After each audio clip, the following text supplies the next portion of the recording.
Improvise brooder. So guys, baka gusto nyong gayahin to. Yung tent ginawang brooder. So far magaganda naman yung mga sisiw natin dito. So check natin sa kabila. Kabila. So i-check tayo ng mga sisiw ngayon guys. Kung kumusta sila.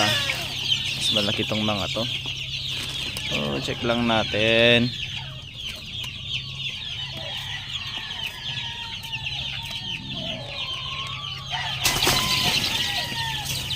Okay naman. Okay naman ang galaw.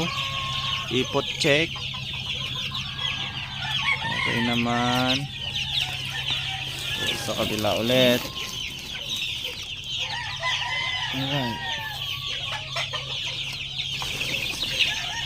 So, masisigla naman itong mga ito.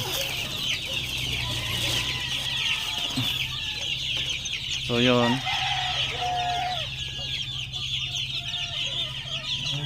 Okay naman.